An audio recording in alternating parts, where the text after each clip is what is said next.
দেখতে দেখতে 4টি বছর কেটে গেল। আনাইজার নাকি আজকে 4 বছর। মাশাল্লাহ, মেয়েটি কত বড় হয়ে যাচ্ছে খুবই তাড়াতাড়ি। তো যেহেতু ওর আজকে 4 বছর হয়েছে আর ও বার্থডে নিয়ে খুব এক্সাইটেড ছিল, তো ভাবলাম ছোটোখাটো একটা বার্থডে করেই ফেলি। আসসালামু আলাইকুম, সবাই কেমন আছেন? আজকে আমার ভিডিওটি হচ্ছে আনাইজার বার্থডে স্পেশাল। তো আমরা বার্থডেতে কী করলাম এগুলো নিয়েই থাকছে আজকের ভিডিওটা। সারাদিন সব কাজ শেষ করে রেডি হয়ে এখন আমি হচ্ছে ওর টেবিলটা অর্গানাইজ করছিলাম। আর পিছনের যেই সাজিয়ে দিয়েছি এগুলো আমার বোনের মেয়েরা করে দিয়েছিল। আর এই তো কেকটাও বের করে নিলাম, যেহেতু এখন একটু ছবি টবি তুলবে, তো কেকটা এখন কাটবো না। তো সবাই খুবই এক্সাইটেড হয়ে গিয়েছিল আমার এত সুন্দর একটা কেক দেখে, কারণ আমি কাউকেই দেখাই নেই, কাউকেই বলি নেই, সবার কাছেই সারপ্রাইজ রেখেছিলাম। তো সবাই খুবই হ্যাপি হয়ে গেছিলো কেকটাকে দেখে, বিশেষ করে আনাইজা। দেখেন আনাইজা তো একদমই অবাক হয়ে গেছে। তো কেকটাকে আমি আসলে কতবার যে বের করেছি, আর যতবার বের করেছি ততবারই ভিডিও করেছিলাম।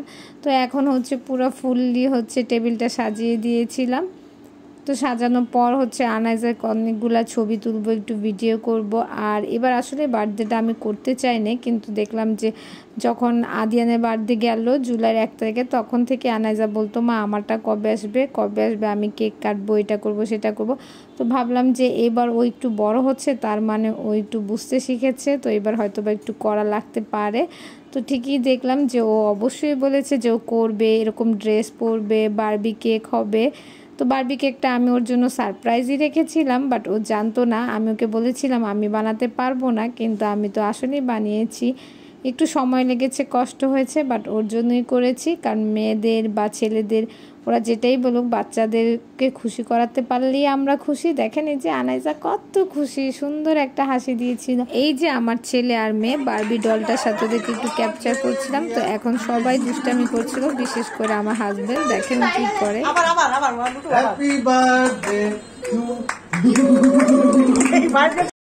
আমার জামাই নর্মালিতেও কিন্তু অনেক দুষ্ট। তো যাই হোক, মেয়ের বার্থডে বলে কথা, তো একটু দুষ্টামি করে নিল আর ওরা সুন্দর করে কেকটা কেটে ফেললো। তো আসলে বাচ্চাদের এই খুশির জন্য হচ্ছে বার্থডেটা মেনলি করা, কারণ এছাড়াও দেখা যায় যে আত্মীয় স্বজনের সাথেও একদিন দেখা হয়। এখানে একদম ক্লোজ আত্মীয় স্বজন, তাই প্রায় 70-80 জন হয়ে গিয়েছিল। আমাদের কিন্তু গোষ্ঠীটা ভালোই বড়। আর যারা আনাইজার আশেপাশে দাঁড়িয়েছিল সব ওর কাজিন। তো এই তো সবাই সবার মতো গল্প করছিল আর খাওয়া দাওয়া করছিল। আর এটা হচ্ছিল পরের দিন। তো পরের দিন আমার কাজিনরা এসেছিল, ওর আগের দিন আসতে পারেনি, একটু ব্যস্ত ছিল। তো আমি কিন্তু কেকটা রেখে দিয়েছিলাম। তো পরের দিন আবারও কেকটা বের করেছিলাম ওদের জন্য। তো কেকটাকে যে আমার কতবার বের করার লেগেছে, তো যাই হোক আমারও বের করতে খুব মজা লেগেছিল। আর এই তো আমার সুন্দর কেকটা। আমার খুবই আফসোস হয়েছে যে কেকটা আজকে কেটে ফেলবো, খেয়ে ফেলবো। তো যাই হোক আবার বানাবো যদি কোনো সময় ইচ্ছা হয় বা আনাইজা চায়। তো ওর খুশি দেখে আমার অনেক ভালো লেগেছিল। আর এই তো আমার সব কাজিনরা। তো বার্থডে ব্লগটা কেমন লেগেছে অবশ্যই জানাবেন।